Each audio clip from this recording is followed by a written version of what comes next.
नमस्कार, स्वागत है आपका फेडरल देश में। मैं हूं नीलू व्यास। आज बात करते हैं किस तरीके से इस समय पश्चिम बंगाल का माहौल बहुत ज्यादा गर्म है।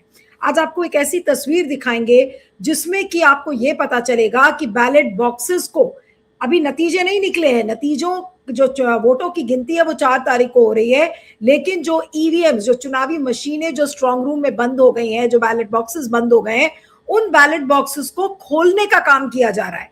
ये बात मैं इसलिए कह रही हूं क्योंकि अभी जो खबरें आ रही हैं और उसको लेकर एक वीडियो भी सामने आया, उस वीडियो को आपको मैं दिखाऊंगी, जिसमें कि ये बताया गया है कि शशि पांजा और कुणाल घोष जो टीएमसी के कैंडिडेट नेता हैं, वो इस समय धरने पर बैठे हैं नेताजी इंडोर स्टेडियम में, क्योंकि इस तरीके की कोशिशें की जा रही हैं जहां पर बीजेपी और चुनाव के अधिकारी दोनों बैलेट बॉक्सेस को खोलते हुए नजर आ रहे हैं और बाकी जो पार्टी स्टेक होल्डर्स हैं वो वहां पर मौजूद नहीं है। अब ये वीडियो कैसे लीक हुआ है, क्या है, पहले उस वीडियो को आपको दिखाते हैं और फिर हम समझने की कोशिश करेंगे कि आखिर चल क्या रहा है वहां पर। आइए उस तस्वीर को पहले देखते हैं। हाँ, ये देखिए, मैं इस तस्वीर की बात कर रही हूं। उसमें बैलेट बॉक्सेस को खोला जा रहा है। उसमें ये बताया जा रहा है तथाकथित रूप से कि बीजेपी और चुनाव अधिकारी वो मिलकर और इस तरीके से वो बैलेट बॉक्सेस को खोलने की कोशिश कर रहे हैं। और साथ में ये भी बताया जा रहा है कि शशि पांजा और कुणाल घोष नेताजी इंडोर स्टेडियम में प्रोटेस्ट भी कर रहे हैं। ये तस्वीरें वाकई में भयावह हैं और डराती हैं। और जिस तरीके से आरोप लग रहा है कि चुनाव अधिकारी क्या कॉम्प्रोमाइज्ड हैं, क्या बीजेपी ने उनको खरीद लिया है, एक तरीके से तमाम तरीके के आरोप उसमें लग रहे हैं। आज इन तस्वीर के बारे में इसमें बात करेंगे कि ये कहां तक ये सच है, ये वीडियो लीक कैसे हुआ, कैसे मिला, क्या चल रहा है। इस समय हमारे साथ दो खास मेहमान जुड़े हुए हैं, उनसे मैं आपका परिचय करवाती हूँ। समीर पुरकायस्था हमारे साथ हैं, जो कि नॉर्थ ईस्ट के एडिटर हैं फेडरल से। समीर, आपका स्वागत है। और राजीव श्रीवास्तव, राजनीतिक विश्लेषक, हावड़ा से हमारे साथ जुड़ रहे हैं। आपका भी स्वागत है। मैं उनको देख नहीं पा रही हूं। मैं समीर से शुरुआत करूंगी कि समीर, ये जो वीडियो है ये क्या वीडियो है, कहाँ का वीडियो है और ये कैसे लीक हुआ, ये क्या बताता है अपने आप में? जी देखिए, ये वीडियो आज टीएमसी ने शेयर किया है थोड़े पहले। ये नेताजी इंडोर स्टेडियम में जो स्ट्रांग रूम है, अपेरेंटली उसका वीडियो है। और इनका कहना है कि ये जो वीडियो में देखा जा रहा है, कुछ ये ईसीआई ऑफिशियल्स पॉलिटिकल पार्टी को नहीं बता के स्ट्रांग रूम के भीतर घुसे हैं और उनको कुछ एक्टिविटीज दिखाई दे रहे हैं। तो टीएमसी का आरोप है जो पॉलिटिकल पार्टीज का एजेंट्स को या पॉलिटिकल पार्टीज को इन्फॉर्म नहीं करके किस तरह आप स्ट्रांग रूम के भीतर जा सकते हैं। और ये वीडियो अपेरेंटली जो स्ट्रांग रूम का बाहर जो स्क्रीन लगा हुआ है, उस स्क्रीन का ये फुटेज है। तो इसे जब ये फुटेज आने के साथ साथ टीएमसी का जो नेता है और कैंडिडेट भी है, शशि पांजा और कुणाल घोष और बाकी टीएमसी नेताओं अभी धरना में बैठे हुए हैं इस स्ट्रांग रूम का बाहर। तो अभी तक इलेक्शन कमीशन की तरफ से कुछ स्पष्टीकरण आया नहीं है जो ये क्या हो रहा है भीतर में, लेकिन सोर्सेज बता रहा है कि मतलब कुछ पोस्टल बैलेट का मामला है। लेकिन अगर पोस्टल बैलेट का भी मामला है तो कैंडिडेट्स या पॉलिटिकल पार्टीज को इन्फॉर्म नहीं करके भीतर जाना ये जो इलेक्शन का रूल्स है उसका खिलाफी है।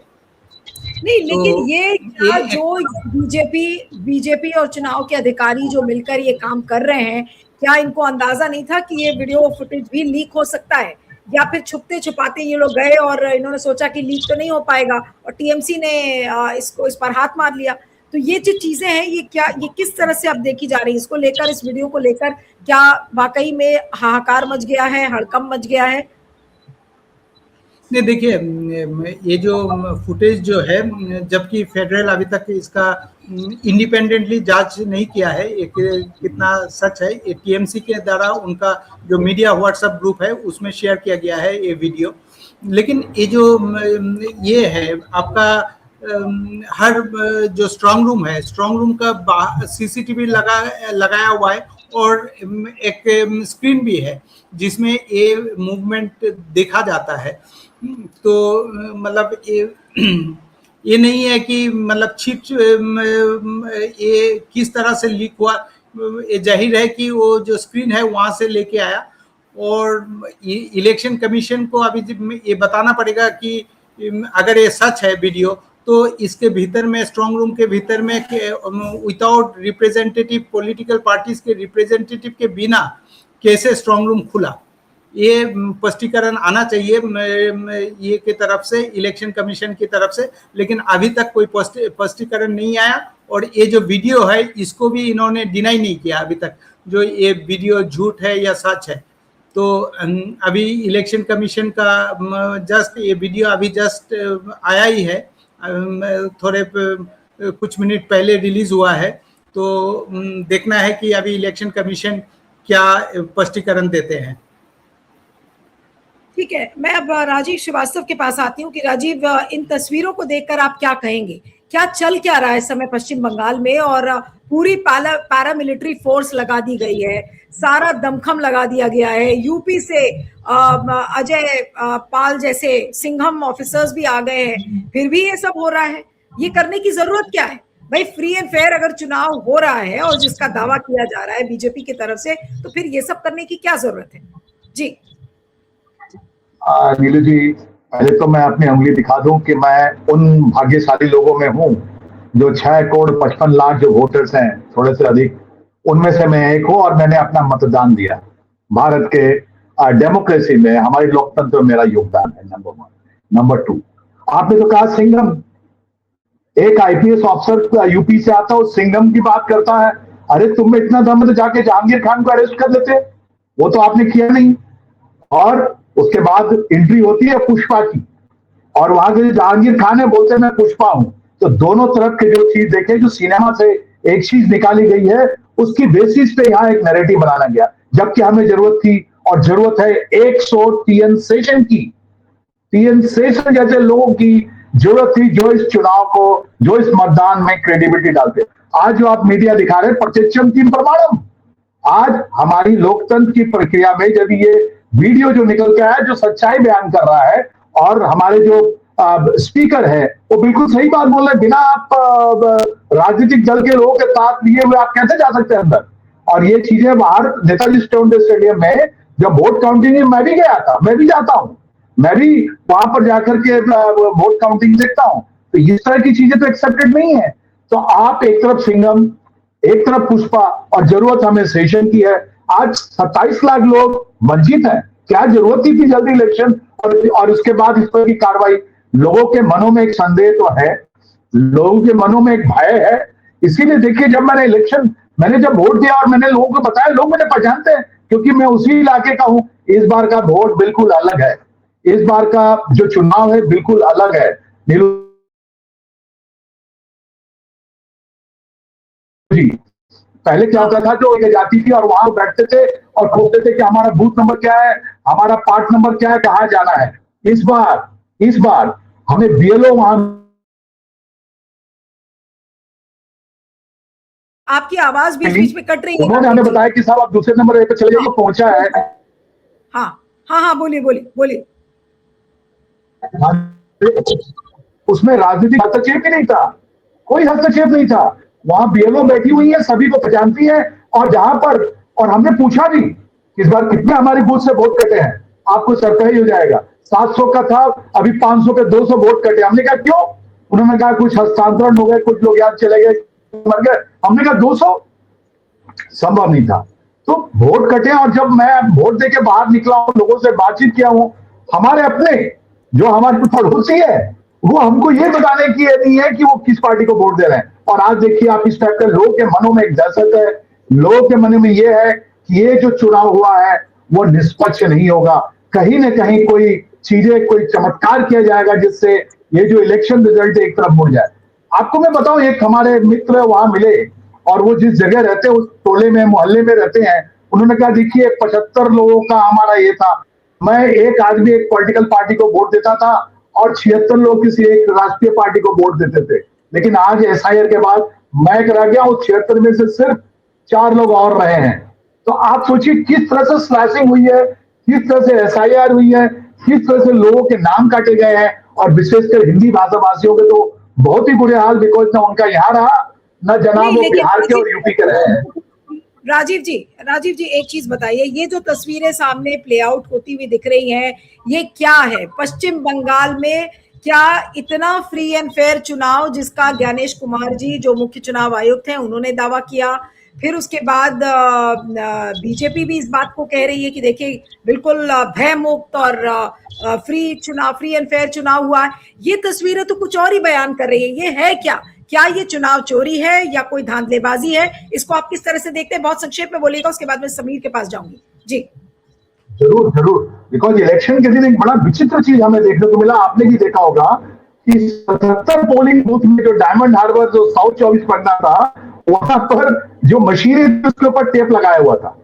एक विशेष पॉलिटिकल पार्टी के ऊपर टेप लगाया ताकि वहां पर लोग उंगली नहीं डालें और एक किसी और पार्टी को वोट करें। ये कहां तक सही था ये हमें पता नहीं, क्योंकि जब मैंने वोटिंग किया उस टाइप की कोई प्रॉब्लम नहीं थी हमारे साथ। लेकिन वहां पर ये 77 वोटों में रीपोलिंग हो रही कि नहीं, हो सकता है कि इन लोगों को बाद में फिर खबर लगी हो कि आपके पास जो मशीनें गई हैं उसमें भी कुछ टेप लगे हों या उसमें कुछ ऐसी चीजें हों जो बाद में पकड़ी जा सकती है चुनाव धांधली का।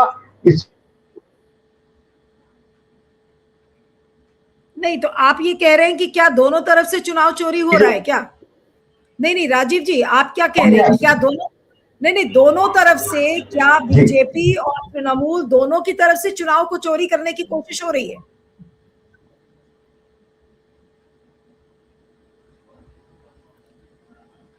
राजीव जी, आपको आवाज आ रही है मेरी?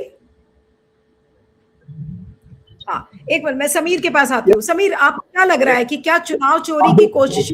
हाँ बोले राजीव जी। मैं ये पूछ रही थी कि क्या चुनाव चोरी की कोशिशें दोनों तरफ से हो रही हैं?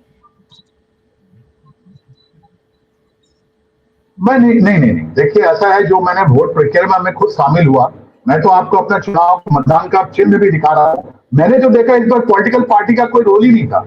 उनके जो पहले जो हम जहां जाते थे, आप भी जाती इलेक्शन देने के लिए, तो पॉलिटिकल पार्टी के लोग बैठे होते, आज था ही नहीं कोई। सिर्फ सीपीएम के कुछ लोग पोलिंग बूथ के बाहर खड़े थे, ना वहां पर तृणमूल दिखी, ना हमें वहां पर बीजेपी दिखी, to be very honest with you. और वहां पर जो लोकल पुलिस थे वो भी नहीं थे। अंदर में सेंट्रल सेंट्रल पैरामिलिट्री फोर्सेस थी वहां पर, राइट। और बड़े सुचारू रूप से महिलाओं को सम्मान दिया जाए, लोग जो गए थे वो देखे गए। लेकिन इस टाइप की जो घटना है, ये घटना निंदनीय है। इस घटना का तो जांच सभी के होना चाहिए, बिकॉज मैं भी आज ठगा महसूस कर रहा हूं कि यदि इस टाइप की घटनाएं हुई हैं तो ये मेरे मतदान पे भी बहुत बड़ा प्रश्न चिन्ह लगा के चला जाता है। आज हमें सेशन की जरूरत है, आज हमें टीएन सेशन की जरूरत है, एक नहीं कई 100 टीएन सेशन, क्योंकि राष्ट्र बड़ा होता है, हमारा देश रहेगा तब हमारा चुनाव रहेगा, निष्पक्ष चुनाव रहेगा, तभी तो समरसता रहेगी। नहीं तो कल लोग प्रश्न करने शुरू कर देंगे और लोग सड़कों पर उतर जाएंगे, जो संभालना मुश्किल हो जाएगा। इसका परिणाम ये होगा। नीलू जी, अब मैं समीर के पास आ रही हूँ कि समीर, आज चुनाव आयोग को बहुत सारी कंप्लेंट्स रिव्यू भी करनी है। 77 कंप्लेंट्स उनके पास गई हैं, फाल्ता से, डायमंड हार्बर से, बजबज कंस्टिट्यूएंसी से। चुनाव आयोग को सारी ये कंप्लेंट्स रिव्यू करके ये बताना है कि उसमें रीपोलिंग होगी या नहीं होगी। अब उसके पहले इस तरीके का वीडियो अगर आ रहा है तो हम क्या माने? और क्या चोरी की कोशिशें दोनों तरफ से हो रही है? तृणमूल भी क्या रिग करने की कोशिश कर रहा है, क्या बीजेपी रिग करने की कोशिश कर रही है? हम इससे क्या समझे इस तस्वीर से? देखिए, ये अभी तो ये मतलब आरोप है, अभी इसका जांच पड़ताल होगा। जैसे कि ये जो 77 सीट का जो रिपोल का डिमांड किया है, मोस्टली बीजेपी की तरफ से किया गया है, और उनका कहना है कि ईवीएम बूथ में ईवीएम टेम्परिंग हुआ है। और अभी जो टीएमसी का जो एलिगेशन आया है उनका कहना है कि स्ट्रॉन्ग रूम का अंदर ईवीएम टेम्परिंग हो रहा है। तो कहीं ना कहीं मतलब ईवीएम को लेके सवाल बहुत बीजेपी भी उठा रहे हैं और टीएमसी भी उठा रहे हैं। तो इससे एक चीज तो पता चल रहा है कि ये जो इलेक्शन कमीशन है इनके ऊपर ना बीजेपी का इनके ऊपर भरोसा है ना टीएमसी का भरोसा है। तो ये अंपायर का ऊपर एकदम सीरियस एलिगेशन आ रहा है दोनों तरफ से। तो ये इलेक्शन कमीशन का इमेज को का लिए बहुत अच्छा कोई एडवर्टाइजमेंट नहीं है। हाँ, इलेक्शन कमीशन को सीरियसली इस चीज को देखना चाहिए ताकि इस तरह का घटना ना घटे। तो अभी तक हालांकि अभी तक जो फल तक ये जो 77 पोलिंग बूथ्स का जो रिपोर्ट का मुद्दा आया है उसमें भी डिसीजन नहीं लिया गया है कि रिपोर्ट होगा कि नहीं। इलेक्शन कमीशन का टीम अभी स्क्रूटिनी करने के लिए फील्ड विजिट किए हैं। लेकिन मेरा इसमें सवाल है कि अभी 24 घंटा देखिए वोटिंग हो गया कल, तो अगर ईवीएम में एंड इसका जो ईवीएम में टेप लगाया गया था ये एलिगेशन कल दिन को ही आया था, तो आप इलेक्शन कमीशन कल क्या कर रहा था, इतना टाइम क्यों लिया? तो ये अभी ऑलमोस्ट 24 घंटा पार हो गया, अभी तक इनको ये नतीजा में नहीं आए जो एक्चुअली क्या हुआ वहां पे। तो इससे कहीं ना कहीं इलेक्शन कमीशन का फंक्शनिंग एफिशिएंसी का ऊपर भी सवाल आता है। जो जनरली हम लोग क्या देखते हैं, जो रिपोल तो कुछ गए इलेक्शन होने का कुछ घंटे का बाद या इलेक्शन जब चलते मतलब ड्यूरिंग इलेक्शन उसी टाइम में रिपोल का घोषणा जो अनाउंस है वो हो जाता है। क्योंकि अगर टेम्परिंग हुआ है कुछ गड़बड़ी हुआ है वोटिंग के दौरान तो इलेक्शन कमीशन को तो तभी उसी टाइम में मालूम हो जाना चाहिए था। तो इलेक्शन कमीशन क्या कहाँ सो रहे थे क्या, जो तब तक उनको मालूम ही नहीं चला, और अभी मतलब इलेक्शन हो जाने के बाद इन्होंने अब जांच पड़ताल कर रहे हैं। अगर उसमें अगर ईवीएम में बीजेपी का सिंबल का ऊपर कोई टेप लगा दिया गया था तो कल क्यों नहीं इलेक्शन रोक दिया गया था? वहां पे रोकना चाहिए था, इलेक्शन होने क्यों दिया? तो इस तरह का काफी सारे सवाल है इलेक्शन कमीशन का फंक्शनिंग को लेके। पहले भी हम लोग देखे हैं कि एसआईआर जिस तरह से कंडक्ट किया है ये मतलब इलेक्शन को ऑलमोस्ट मतलब ये डेमोक्रेटिक एक्सरसाइज को एक मजाक बना दिए हैं। आप 27 लाख वोटर को बाहर रख के आप इलेक्शन कर रहे हैं, ये क्या है? ये तो डेमोक्रेसी के लिए सीरियस थ्रेट है। आप 27 लाख वोटर्स जो जिसका मतलब एक चीज शशि पांजा और जो कुणाल घोष जो नेताजी स्टेडियम में प्रोटेस्ट कर रहे हैं, क्या ये प्रोटेस्ट और बढ़ेगा? आपको प्रोटेस्ट को लेकर क्या सुनाई पड़ रहा है? क्या टीएमसी इसको लेकर अब प्रोटेस्ट करेगी एक बड़े पैमाने पर? नहीं, देखिए टीएमसी इसको इस स्ट्रॉन्ग रूम में इनके बाहर अभी इन्होंने वहां पहुंचा है ताकि मतलब एक गार्ड भी करने के लिए, ताकि वहां से ये ना हो, ईवीएम का मूवमेंट ना हो। और ये कल और एक दो ये से भी कंप्लेन आ रहा था टीएमसी की तरफ से, जो ईवीएम हटाने का कोशिश किया गया है। लेकिन देखिए ये टीएमसी का एलिगेशन है, हम अब तक अभी कोई इसमें मतलब निर्णायक टिप्पणी करना ठीक नहीं होगा, क्योंकि इलेक्शन कमीशन का तरफ से अभी तक इसका कोई पुष्टिकरण नहीं किया गया है ये जो वीडियो है ये कितना सच है।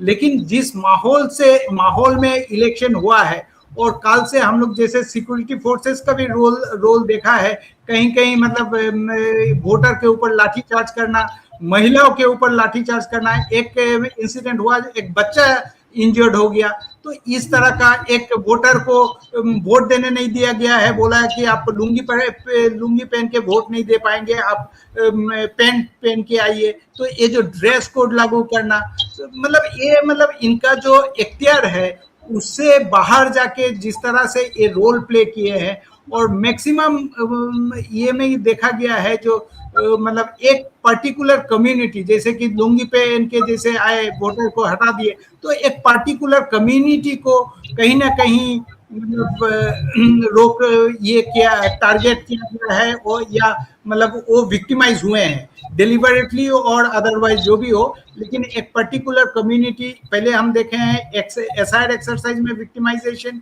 फिर हम देखे हैं जब इन लोग माइग्रेंट वर्कर्स जब बाहर से आ रहे थे, कोई स्पेशल ट्रेन का बंदोबस्त नहीं किया गया है और इनको मतलब आने में काफी मतलब प्रॉब्लम फेस करना पड़ा क्योंकि अवेलेबल टिकट नहीं था। तो फिर उन्होंने जब बस को हायर करके आ रहे थे तो एक दो इंसिडेंट इस तरह से ये हुआ है, नजर में आया है, जो हम लोग रिपोर्टिंग भी किए हैं। बीजेपी रूल स्टेट उड़ीसा में बस को सीज कर दिया गया, बोला कि ये ओवर क्राउडिंग हो गया है, एक्सेस पैसेंजर्स है, बस को रोक दिया गया। तो इस तरह से काफी मतलब हर स्टेप में आपको ये जो इलेक्शन प्रोसेस जहां आपको चाहिए था जो इंक्लूसिव करे वोटर्स को, मतलब एक आसान करे ताकि वोटर वोट दे पाए, लेकिन यहाँ देखा गया है कि जगह जगह बैरियर लगाया गया है ताकि इस इलेक्शन को कितना ज्यादा एक्सक्लूसिव किया जाए। तो ये कभी मतलब डायरेक्टली थ्रू एसआईआर प्रोसेस, कभी इस तरह से police harassment in BJP rule states, आप गाड़ी रोक दे रहे हैं एक्सेस पैसेंजर्स का बहाना से, इस तरह से काफी सारे कंप्लेंट्स आया है और काफी सारे रिपोर्टिंग भी हुआ है इसके इस सब लेके। तो कहीं ना कहीं अगर आप ओवरऑल सिचुएशन देखेंगे तो उसके मध्य नजर मतलब इस तरह का वीडियो फर्दर मतलब जो क्रेडिबिलिटी इस इलेक्शन का, उसके ऊपर क्वेश्चन मार्क लगाता है। तो इलेक्शन कमीशन को चाहिए कि जल्दी जल्दी इसका स्पष्टीकरण दे, जो ये क्या है, ये वीडियो क्या है, कितना तक सच है। आई थिंक राजीव जी के ऑडियो में बहुत डिस्टर्बेंस आ रहा है, इसलिए मैं उनके पास नहीं जा रही हूँ, लेकिन इस चर्चा को पर नजर बनाकर रखनी पड़ेगी। आखिर ये जो फुटेज सामने आ रहा है ये किस तरीके का है, इसको लेकर क्या होता है। आज रात तक शायद जो 77 कंस्टिट्यूएंसीज हैं जहां पर बीजेपी ने कंप्लेन किया था, उसको लेकर भी चुनाव आयोग को कोई फैसला सुनाना है कि वहां पर रिपोलिंग होगी या नहीं होगी। लेकिन ये तस्वीर अपने आप में इस बात का सबूत है कि ये कितना निष्पक्ष चुनाव है, और अगर चुनाव अधिकारी और बीजेपी के लोग वहां पर मिलकर बैठे हैं और अगर कोई और पार्टी का स्टेक होल्डर नहीं है, तो उससे आप समझ सकते हैं कि ये काफी दहलाने वाला ये वीडियो जो सामने आया है। अब इसको लेकर तृणमूल कांग्रेस अब आगे क्या करती है, इसको देखना होगा। आप सभी दोनों का बहुत बहुत शुक्रिया। समीर प्रकाश था। हाँ समीर कुछ कह रहे हैं? जी बोलिए समीर। देखिए नीलू जी, ये अगर बीजेपी का कोई नहीं भी हो स्ट्रांग रूम का अंदर, अगर इलेक्शन कमीशन का ऑफिशियली सिर्फ है, तब भी ये मतलब जो नियम है उसका बाहर है, क्योंकि आप स्ट्रांग रूम खुलने से आपको ऑल पॉलिटिकल पार्टीज का रिप्रेजेंटेटिव का बिना आप स्ट्रांग रूम का भीतर नहीं जा सकते हैं। स्ट्रांग रूम जब भी खुल रहेंगे, जब भी ईवीएम में अगर कुछ करना है या स्ट्रांग रूम का भीतर कुछ अगर होना है, तो आपको ऑल पॉलिटिकल पार्टीज का रिप्रेजेंटेटिव्स को इन्फॉर्म करना पड़ेगा एंड उनका प्रेजेंस में ही आप जा सकते हैं। तो यहाँ मतलब अगर ये जो फुटेज में जो दिख रहे हैं जो कुछ लोग, अगर ये इवन इलेक्शन कमीशन का भी लोग है, तो ये मतलब ये सही नहीं है। चलिए इस चर्चा को खत्म करते हैं। आप दोनों का बहुत बहुत शुक्रिया। Sameer Prakash sir, Rajeev ji, thank you so much for joining.